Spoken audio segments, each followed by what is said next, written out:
My project was called Comment va la semaine, and it's a comparative study of a week in the life of a French student versus an American student. And I chose this project because you can ask my mother, I have a tendency to overextend myself, and that can be very good sometimes, but it's not always the best. I'm very involved at my school. I play soccer and basketball. I'm president of NHS, and I participate as much as possible in my church. So sometimes I get those moments where I'm just like, oh my goodness, I am so stressed out. And so when I thought about picking a project, I was like, do French students have this same tendency? Do they participate so much in school? Do they feel so stressed? And so this is what I learned. Okay.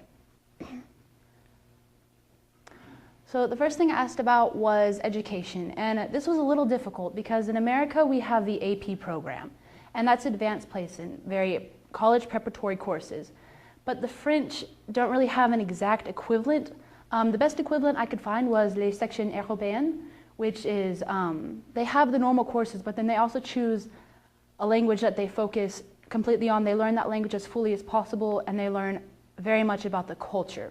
So in America, 68% of students were enrolled in the pre-AP, AP classes, compared to only 4% of the students who enrolled in the Euro section. So I was... Does that compare your two schools? Yes, Okay.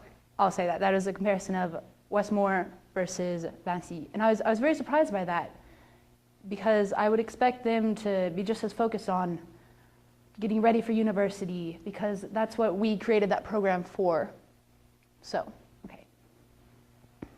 And higher education. Thankfully, the majority of the kids, both at Westmore and at Vinci, replied that they would love to move on to a higher education. Now, the difference is, in America, generally the options are vocational school versus university. While in France, they also have something called les grandes écoles, and this is the best comparison I can find for this would be, it's kind of not quite at the level of an Ivy League, but up there, because they could be more selective about the students that they accept. This is, their acceptance is based on the baccalaureate and their score that they get on that. So the only kids that replied in the negative, I had 3% from Westmore who said that they were not planning to continue their education after high school, while 6% at Vinci said that they were going to be finished with education after high school. Okay. Now, homework. It was very surprising to me, as I lived with my French family. After the first week, we did have a couple of snow days, but I was very surprised by how little homework they had. And I asked them, I was like, do you do a lot of homework? And my sister said, no, not a lot. And then the next week she came up to me and she was like, Kelly, I did homework. I was like, that's impressive. And she actually only had about 2 nights from my whole 2-week stay that she actually did homework. So I noticed that Americans have, well, students at Westmore spend more time doing homework. But what was surprising to me was that the kids at Vinci replied that they spend more hours a week reviewing for exams. So less homework, but more preparation for tests. Okay. Now, hours in class. I personally have a schedule where I'm starting at 8 in the morning, and most students end at 3. I end at about 4 or 5 because of sports, because that's my 6th hour. But in France, they have an AB style class, so depending on the day, they could be starting at 8 or 9 and going until 5 or 6. So very long hours at school, but they have a 2-hour lunch, longer passing periods, and breaks during the day, which I thought was a great idea. They'd be like 15-minute breaks. You could go to the break room, grab a snack, just de-stress, not have to think about class for just that moment. And when I asked them how they felt about that, many of the students at Vinci were not particularly positive about this system. They were like, what is the point of having a 2-hour lunch? We don't go anywhere. We stay at school, we eat in half an hour, and then we have an hour and a half to do what? So they liked my system more of just going to school and getting it done and being able to have more time in the afternoon. Okay. Now, what really surprised me was when I first entered a French classroom, the students all seemed, I don't want to say disrespectful, but they talked more than they would in American classes. You know, here, if I talk in a class and the teacher is talking, they will look at me and they'll be like, don't talk. I'm talking, this is not your place. But there, they would just talk and talk, and my math teacher especially, he'd just be up there going through a lesson, and they would just be turning around on their phones and not paying attention. And I asked my sisters, I was like, is this normal? And they said, well, it depends on the teacher. If the teacher doesn't try to take authority, this is how the students are going to act. So I was very surprised by that. Okay. So another hard comparison for me was activities. Because in America, we have extracurricular activities, which are schools having clubs like National Honor Society, Asian American, and they're all school-oriented. But in France, they don't have the same system as we do. So the best I could get at was asking them what they did outside of school and if they participated in any activities outside of school.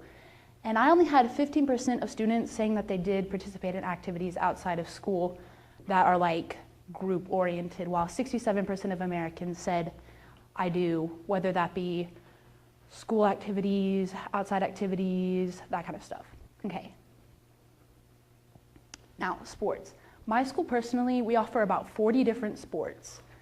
And schools in France, they don't have that same system because here it's like all of the schools have these sports, we all play against each other. But in France, it's not very common to have, this is the sport of this school. Like there, especially soccer is a huge sport.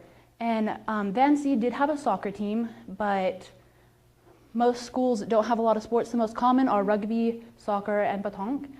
But it's just not a common thing to have lots of sports. But Vancy is actually surprisingly a golf-oriented school. When I figured that out, I was like, golf, really?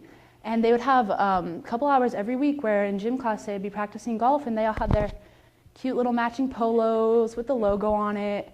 I was very surprised to have such a stress on that sport because, I mean, my school does have a golf team, but that's not a sport that a majority of kids play.